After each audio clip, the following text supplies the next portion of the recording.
अस्सलाम वालेकुम my YouTube family. उम्मीद है आप सब लोग ठीक ठाक होंगे। मैं और वली भी अल्लाह का शुक्र है बिल्कुल ठीक हैं। आज की वीडियो में अगेन आपके साथ जो है वो मैं कुछ अपनी इंपॉर्टेंट टिप्स शेयर करने वाली हूँ जो कि बच्चों की ओरल हाइजीन को लेकर है, ओरल या डेंटल हाइजीन को लेकर है। और इसमें आप जो है वो क्या कर सकते हैं कि बच्चों की जो है वो जो बिल्कुल नौज़ायदा बच्चे होते हैं, इन्फेंट्स होते हैं, उनके क्योंकि दांत नहीं होते लेकिन ज़ाहिर है वो दूध पीते हैं, और उनकी भी आपको जो है वो ओरल हाइजीन का ख्याल रखना जो है वो उतना ही ज़रूरी है जितना कि किसी टॉडलर या एडल्ट का ध्यान रखना ज़रूरी है।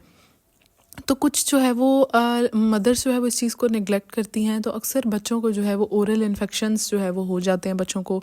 और जब हम ओरल हाइजीन का ख्याल नहीं करते तो बच्चों को बहुत सारे इस तरीके के इश्यूज़ होते हैं। इसके लिए आई थिंक अवेयरनेस बहुत ज़्यादा ज़रूरी है। हम समझते हैं कि बच्चे के जो है वो दांत नहीं आए तो हमें उसकी ओरल हाइजीन का ख्याल करना ज़रूरी नहीं है। यानी आसान अल्फाज में अगर मैं समझाऊँ तो मुँह की जो सफाई है उसको करना जो है वो बहुत ज़्यादा ज़रूरी है। अगर बच्चे जो है वो नौज़ायदा हैं बच्चे, तो आपने क्या करना है, कोई भी नरम सा कपड़ा आपने लेना है और आपने उसको जो है वो अगर सर्दी है तो आपने उसको ऐसे नीम गर्म से पानी में आपने उसको डिप करके और अपनी फिंगर को बच्चे के फिंगर के ऊपर उस कपड़े को लपेट कर, और आपने बच्चे के जो मसूड़े वाला हिस्सा है और उसके जो भी गम्स वाला पार्ट है और आगे दांतों वाला हिस्सा है उसको आपने अच्छे तरीके से साफ़ करना है। और इसी तरीके से टंग को भी बच्चे की, यानी बच्चे वो भी आपने जो है उसको स्क्रैप करना है। ये कपड़े की मदद से ही आपने किसी नरम कपड़े से आपने इसको साफ़ करना है, ठीक है। तो ये तो एक इस तरीके की रेमेडी है उन बच्चों के लिए जिनके दांत बिल्कुल नहीं होते। और अब जो मैं आपके साथ शेयर करने वाली हूँ ये उन बच्चों के लिए है जिनके 4 से 5 या 6 दांत आए होते हैं। तो जाहिर है उन दांतों की भी आप हाइजीन का ख्याल करेंगे, अभी से ख्याल करेंगे तो बच्चों की जो है वो कल को जब बच्चे बड़े हो जाते हैं, अडल्ट हो जाते हैं, एक तो उनके अंदर ये हैबिट डेवलप हो जाती है कि वो खुद से अपने दांतों का ख्याल रखना शुरू कर देते हैं। अगर आप जो है वो अर्ली स्टेजेस से ही बच्चों को ट्रेन नहीं करेंगे तो वो अपने दांतों का ख्याल नहीं करेंगे, तो फिर बाद में क्या होता है कि आपको स्केलिंग करवानी पड़ रही होती है और उसमें कैविटीज़ हो जाती हैं।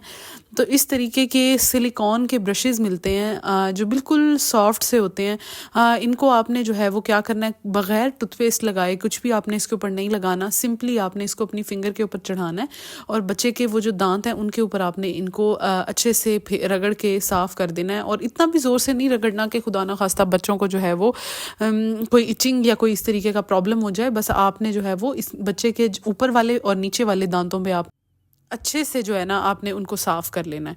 और ये बहुत इजीली अवेलेबल होते हैं, जितने भी अच्छे स्टोर्स होते हैं वहाँ से, जहाँ ख़ास तौर पे जहाँ से बच्चों की प्रोडक्ट्स मिलती हैं वहाँ से आपको इजीली मिल जाएंगे। सिलिकॉन के बने हुए होते हैं ये और बिल्कुल इजीली मोल्ड हो जाते हैं। इनको आपने साफ़ करना है बच्चे के दांतों को। अगर आप ख़ुद से बच्चों को अभी से ट्रेन कर लेंगे तो कल को आपको कहने की ज़रूरत नहीं पड़ेगी। जब आप बच्चों में हैबिट्स डेवलप नहीं करते तो कल को बच्चों को प्रॉब्लम हो रही होती है। तो आपने एक दिन छोड़ के लाजमी, वैसे तो आप डेली भी कर सकते हैं लेकिन जो है वो एक दिन छोड़ के दूसरे दिन आपने लाजमी बच्चों के इस तरीके से दांत साफ़ करने हैं। क्योंकि जो बच्चा ज़ाहिर है 8 to 9 मंथ्स का है या 1 ईयर से अबव है तो वो ज़ाहिर है सॉलिड्स खा रहा होता है, वो प्रॉपर 3 मील भी ले रहा है, वो स्नैक्स भी ले रहा है, तो उसके दांतों में ज़ाहिर है दांत साफ़ करने की ज़रूरत है। अपनी कैपेसिटी के अकॉर्डिंग वो खाना खा रहा है तो आप ज़ाहिर है उसके दांतों में भी उस तरीके से गंदगी भी आना शुरू हो जाएगी और साफ़ करने की ज़रूरत भी आपको पड़ेगी ऑफ एंड ऑन।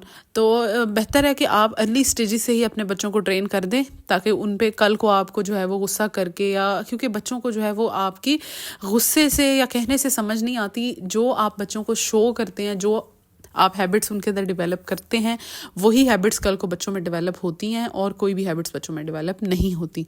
तो बेहतर है कि आप इस तरीके से अपने बच्चों को ट्रेन कर लें। ये तो बच्चे जो है वो इजीली ट्रेन हो जाते हैं और कल को आपको खपना नहीं पड़ता कि बच्चे जो है वो दांत नहीं साफ़ करते। और क्योंकि आप खुद ही, जब बच्चे जो अर्ली स्टेज से देखते हैं वो उसी चीज़ को मिमिक करते हैं, उसी चीज़ को फॉलो करते हैं और वैसे ही बनने की कोशिश करते हैं। तो आप जो है वो इन्हीं टिप्स को फॉलो कीजिएगा। बच्चा छोटा है तो जैसे मैंने बताया, आप सिंपल कोई नरम सा कपड़ा लें, उसको पानी में डिप करें, थोड़े से नीम गर्म पानी में डिप करके बच्चे के मसूड़े और जो भी पार्ट्स हैं उनको आप साफ़ कर लें, टंग को आप स्क्रैप कर लें। तो उससे क्या होगा कि बच्चों की जो है वो ओरल हाइजीन बहुत अच्छे तरीके से मेंटेन रहती है और बच्चों को खुदा न खास्ता कोई इस तरीके के इन्फेक्शंस या कैविटीज़ जो है वो कल को नहीं होते। तो उम्मीद है आपको ये वीडियो पसंद आई होगी। प्लीज़ चैनल पे नए हैं तो हमारे चैनल को सब्सक्राइब कर दें, क्योंकि हमें आपकी सपोर्ट की बहुत ज़्यादा ज़रूरत है और इस तरीके से हमें अपना चैनल ग्रो करने में आसानी होगी। मिलते हैं नेक्स्ट वीडियो में। Thanks for watching. अल्लाह हाफिज़।